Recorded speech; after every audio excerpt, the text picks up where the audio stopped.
Eu quero conversar com vocês aqui e dividir um pouco aí da minha experiência, mais de 8 anos de experiência com essa área, e eu quero te mostrar que quando você está perto de alguém que já viveu uma série de situações, você pode criar atalhos e atalhos seguros. Então, um exemplo disso que eu quero te falar hoje é a respeito da mesoterapia de forma descomplicada. O primeiro passo que a gente tem para trabalhar é a via de administração.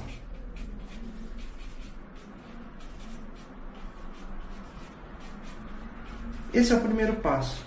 Poxa, mas falar para um profissional de saúde a respeito de vias de administração é muito tranquilo e para alguns é até chover no molhado. Então vamos pensar aqui, ó, na superfície da pele. Então aqui eu tenho epiderme, tenho a derme, tenho a hipoderme e também aqui o nosso bom e velho músculo. Muito bem. A gente sabe que aqui a epiderme tem as suas 5 camadas, a derme ali é a parte reticular, mas vamos pensar no seguinte, olha, uma via de administração que a gente utiliza até bastante na estética, que é a via intradérmica. A via intradérmica, ela é aquela que eu vou depositar a substância bem nessa região, entre a epiderme e a derme. E eu preciso formar aqui a nossa boa e velha pápula. Legal isso, né? Então, qual é a novidade para você, profissional de saúde? Por enquanto, nenhuma. Mas quando que eu uso esse tipo de via na estética? Essa é a parte interessante. Toda vez que eu falo de flacidez, eu vou utilizar isso. Toda vez que eu falo de hidratação, eu vou utilizar essa via. Toda vez que eu falar de estrias, eu vou falar dessa via. Quando eu falar de olheiras, também é essa via. Quando eu falar de melasma, também é essa via. Legal, né? Aqui eu tô falando de flacidez, tanto corpórea quanto facial, tá? Então você vê que essa via eu já utilizo para executar 5 protocolos de estética, usando a mesoterapia. Olha que interessante. Porque aqui, quando eu faço uma administração intradérmica, eu vou trabalhar tanto a parte basal, que ela vai refletir em resposta para aquela superfície, quanto a parte da derme. Então eu coloco aqui, basicamente, substâncias eutróficas. Em alguns casos posso colocar venotróficas. E fazer aporte de nutrientes e também de O2 para essas duas regiões. Legal? Ficou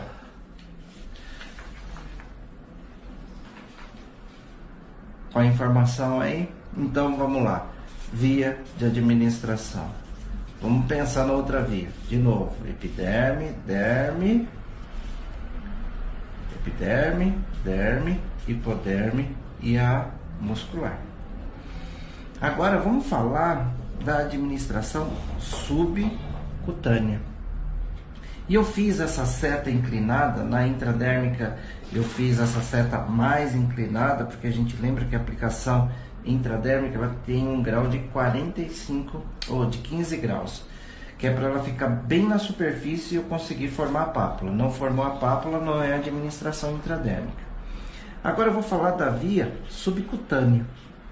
A via subcutânea eu coloquei essa seta inclinada, porque quando a gente trabalha com a tradicional, a gente trabalha com um ângulo de 90 graus. Aqui eu estou te propondo um ângulo de 45 graus, ok? 45 graus e pensando em respeitar a força da gravidade. Se você pensar no ser humano, olha aqui meu ser humano, esse é meu ser humano. A força da gravidade sempre puxa as coisas para o centro. Então, se eu estou fazendo uma aplicação abdominal, eu vou fazer esse ângulo de 45 graus de cima para baixo. Por que eu faço esse ângulo de 45 graus? Porque nas aplicações subcutâneas eu quero fazer um efeito depósito. E esse efeito depósito, ele vai ser repetitivo.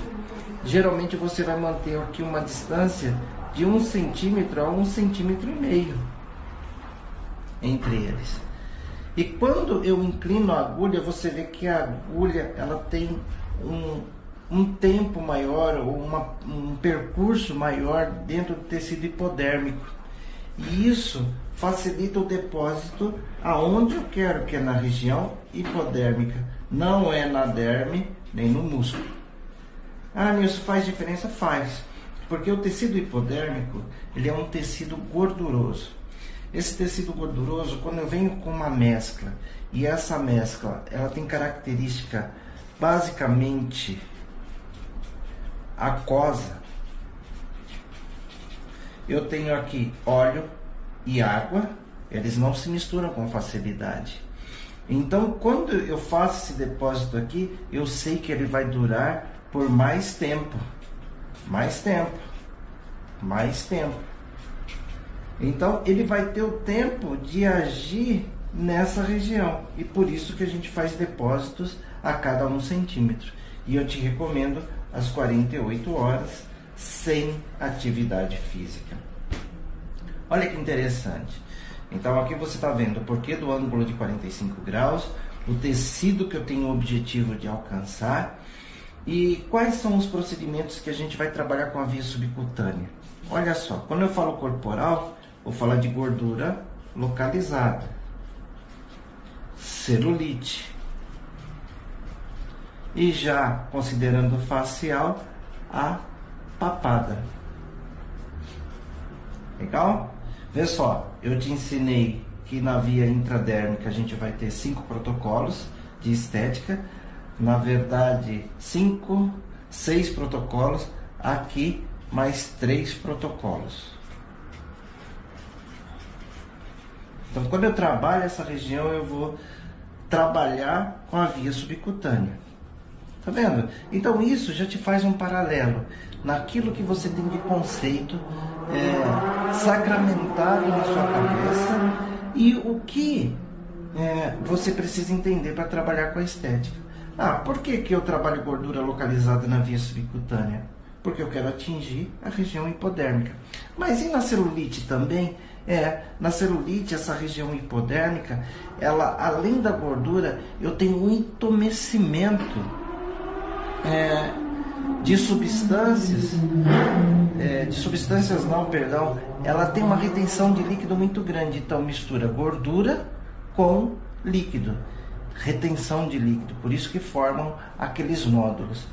E o nosso objetivo também é essa região do tecido subcutâneo. Legal? Papada. A diferença é que a gordura da região de papada é uma gordura mentoniana, ou seja, é uma gordura mais flácida, é uma gordura menos compacta, é uma gordura também que tem uma estrutura organizacional diferenciada.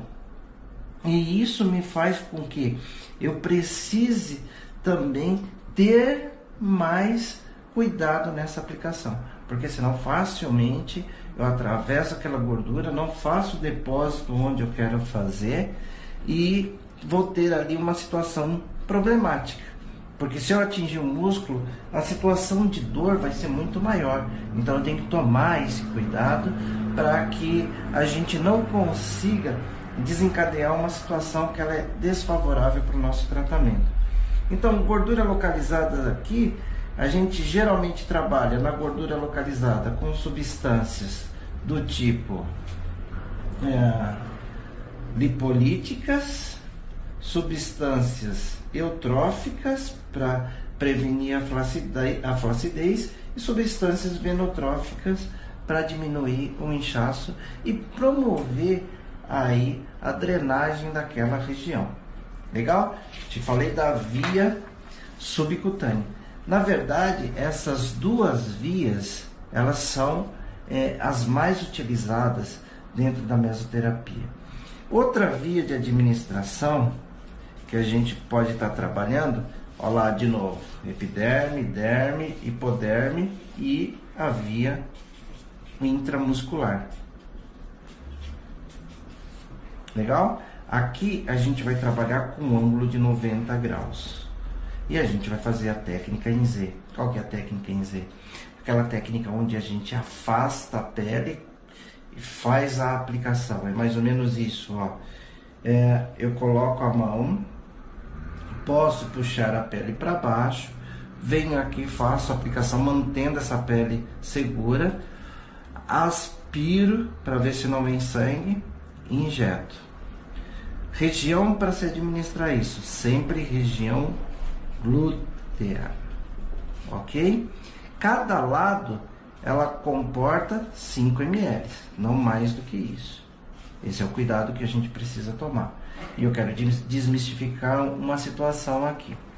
Quando a gente faz a administração intramuscular, eu vou ter obrigatoriamente uma ação sistêmica.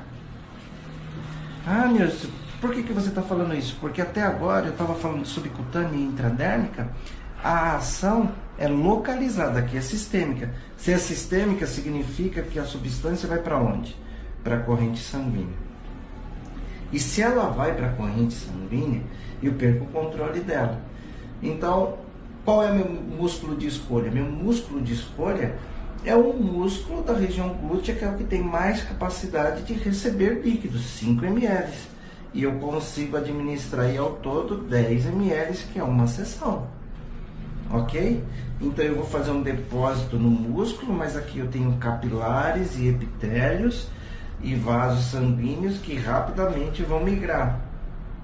Por que eu fiz a técnica em Z? Devido ao grande volume de líquido, é importante que esse líquido fique na região onde eu administrei. Se eu não fizer a técnica em Z, porque basicamente a técnica em Z ela quer que faça isso, ó. Você tem a pele aqui, faz um corte. Na técnica em Z, você desencontra. Aqui está o músculo com um depósito e o corte ele vai ficar aqui e aqui está o músculo. Porque eu desloquei a pele e mantive o músculo no mesmo lugar. Então, quando você faz esse processo, você impede o refluxo da substância. Isso é bacana. Então, intramuscular, eu vou trabalhar com aceleradores de metabolismo, que vai ser basicamente para emagrecimento, compulsão de doces, de uso de carboidrato e tudo mais, ou então eu vou trabalhar com ganho de massa, que aí entra aqueles BCA da vida e outras substâncias mais que a gente pode estar utilizando por essa via intramuscular. Então você vê, até agora eu te falei de vias de administrações localizadas e entrei aqui na sistêmica. Então a pessoa fala assim, eu vou aplicar uma mescla de ganho de massa no músculo peitoral para ganhar mais músculo na região peitoral. Certo ou errado? Errado. Primeiro, que o músculo peitoral não tem a capacidade de receber um volume de 5 ml, por exemplo. Então eu posso gerar um granuloma de corpo estranho, e não é difícil acontecer isso. E eu também